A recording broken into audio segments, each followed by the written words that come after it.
That is the failure of the government to answer the demands from the people about accountability and transparency. And the failure of the government to address peace and security in our country. To meet for the first time her father. She has not had the occasion, and neither have I had the occasion to meet with the president.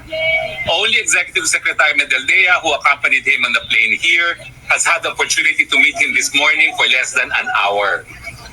I'm a bit disappointed at the practices of the ICC that has delayed the visit of a family member to an accused.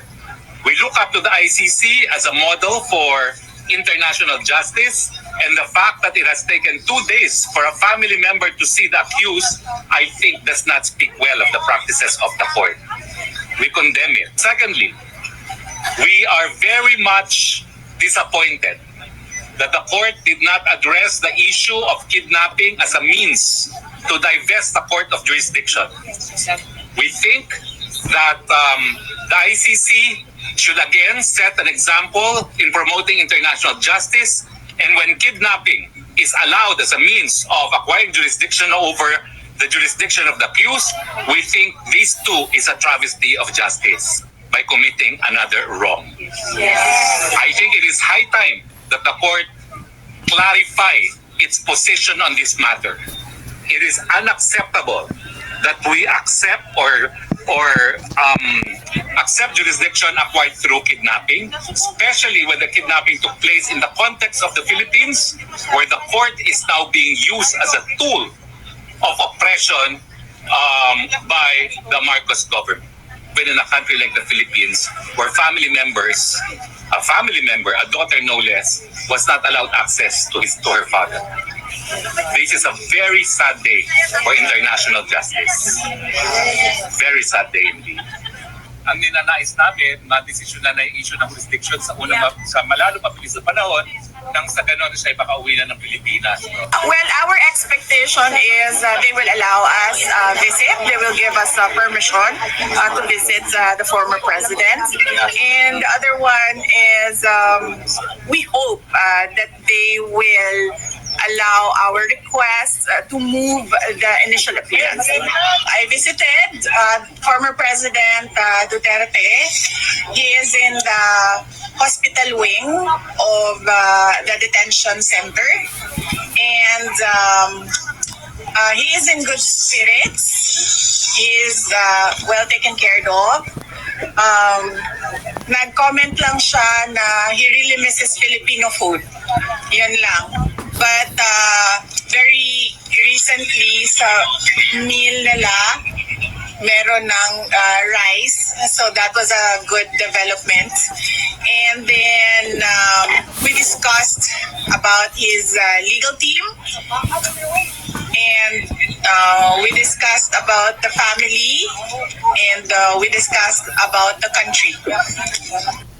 I did not know he was appearing before a live stream, but I think it was the decision of the doctor.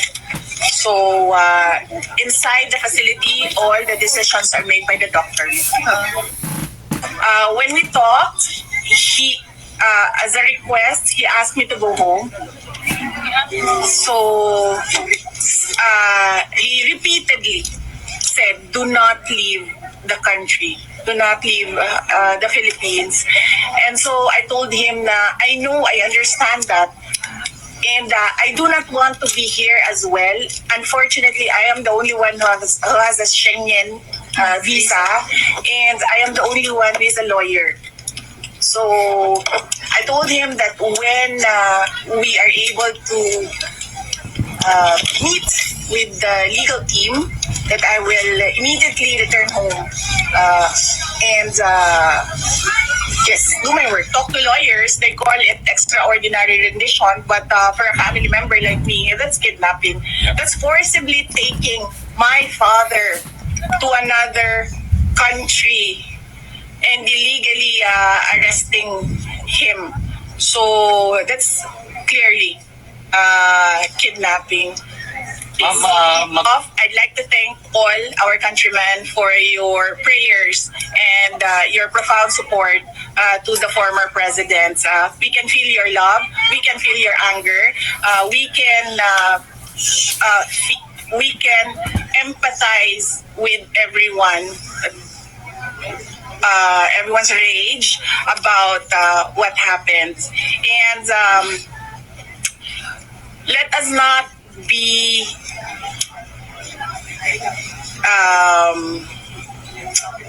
let us not forget the real issues in our country, and that is that is the poverty, that is corruption, that is the failure of the government to answer the demands from the people about accountability and transparency, and the failure of the government to address peace and security in our country. To meet for the first time her father.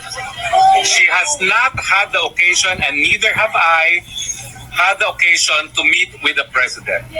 Only Executive Secretary Medeldea, who accompanied him on the plane here, has had the opportunity to meet him this morning for less than an hour. I'm a bit disappointed at the practices of the ICC that has delayed the visit of a family member to an accused. We look up to the ICC as a model for international justice, and the fact that it has taken 2 days for a family member to see the accused, I think does not speak well of the practices of the court. We condemn it. Secondly, we are very much disappointed that the court did not address the issue of kidnapping as a means to divest the court of jurisdiction. We think that the ICC should again set an example in promoting international justice, and when kidnapping is allowed as a means of acquiring jurisdiction over the jurisdiction of the accused, we think this too is a travesty of justice by committing another wrong. I think it is high time that the court clarify its position on this matter. It is unacceptable that we accept accept jurisdiction acquired through kidnapping, especially when the kidnapping took place in the context of the Philippines, where the court is now being used as a tool of oppression by the Marcos government. When in a country like the Philippines, where a family member, a daughter no less, was not allowed access to her father.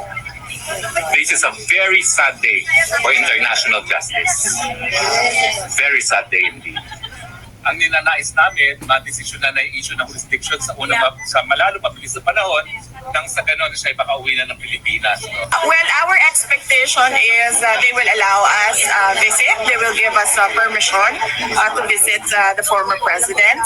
And the other one is we hope that they will allow our request to move the initial appearance. I visited former President Duterte. He is in the hospital wing of the detention center, and he is in good spirits. He is well taken care of. Nag-comment lang siya na he really misses Filipino food.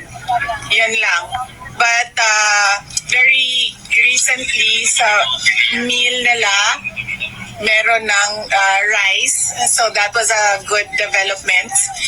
And then we discussed about his legal team. And we discussed about the family. And we discussed about the country.